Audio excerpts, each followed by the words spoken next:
तुमच्या माहितीमध्ये या घंटानादाच्या प्रतिकात्मक अर्थावर खूप जोर दिला आहे. हा फक्त एक भौतिक आवाज नाहीये, अच्छा. तो एका दैवी शक्तीचं प्रतीक आहे. एक काय म्हणतात त्याला, कॉस्मिक व्हायब्रेशन. हा आवाज इतका तीव्र आहे की तो नकारात्मक ऊर्जा, वाईट विचार, ज्यांना असुर म्हटलंय त्यांचा नाश करतो. एका विश्लेषणानुसार हे असुर म्हणजे फक्त पौराणिक राक्षस नाहीत. मग आपल्या आत असलेले दोष, भय, क्रोध, मत्सर किंवा समाजातली नकारात्मकता हे सुद्धा असुर असू शकतात. हा घंटानाद त्या सगळ्यांना भेदून नाहीसा करतो. अरे वा, म्हणजे आतले शत्रू पण. हो, आणि त्याची दुसरी बाजूही तितकीच महत्वाची आहे, भक्तांचं रक्षण. हो, तेही सांगितलंय. ज्याप्रमाणे हा आवाज असुरांसाठी विनाशकारी आहे, तसाच तो भक्तांसाठी आश्वासक आहे, त्यांना अभय देणारा आहे.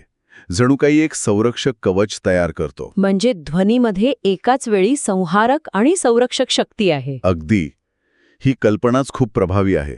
यातून ध्वनी ऊर्जेचं महत्त्व लक्षात येतं. तिचा सकारात्मक किंवा नकारात्मक प्रभाव किती असू शकतो यावर विचार करायला हवा. बरोबर. कदाचित हेच सांगायचं असेल की योग्य वेळी वापरलेला आवाज किंवा अभिव्यक्ती जगात मोठे बदल घडवू शकते. हो, शक्य आहे. ठीक आहे. म्हणजे घंटानाद वाईटाचा नाश करतो आणि चांगल्याचं रक्षण करतो. आणि असुर म्हणजे आतले बाहेरचे दोन्ही शत्रू. हे स्पष्ट झालं. आता पुढचा मुद्दा आहे मंत्राचा. मंत्र. ओम देवी चंद्रघंटाय नमः हा मंत्र वारंवार येतो माहितीत. आणि असं म्हटलं आहे की ह्याच्या जपाने भय नाहीसं होतं आणि आत्मविश्वास वाढतो. हे कसं शक्य आहे? फक्त मंत्र म्हणून भीती कशी जाते? याचं विश्लेषण आहे आपल्या माहितीमध्ये. आणि ते फक्त श्रद्धेपुरतं मर्यादित नाहीये. त्यात एक मानसिक आणि ऊर्जेच्या पातळीवरचा विचार दिसतो. अच्छा. हा मंत्र थेट देवी चंद्रघंटेला समर्पित आहे. जेव्हा कोणी श्रद्धेने, एकाग्रतेने हा मंत्र जपतो, तेव्हा ती व्यक्ती त्या देवतेच्या गुणांशी, तिच्या ऊर्जेशी जोडली जाते असं मानलं जातं. देवीचे गुण म्हणजे शौर्य, निर्भयता. हो, आपण पाहिलं ना, देवी स्वतः शौर्य, निर्भयता, सामर्थ्य आणि शांततेचं प्रतीक आहे.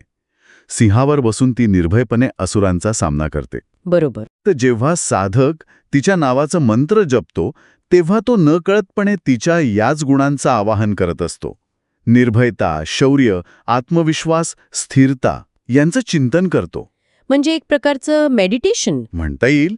एका संदर्भानुसार मंत्राचे ध्वनी तरंग मेंदूवर आणि मानसिक स्थितीवर सकारात्मक परिणाम करतात. भीतीचे विचार हळूहळू कमी होतात आणि त्यांची जागा धैर्याचे, आत्मविश्वासाचे विचार घेतात. अर्थात हे एका दिवसात होत नाही. नियमित जपाने मानसिक दृष्टिकोन बदलू शकतो. भीती अनेकदा मानसिक असते,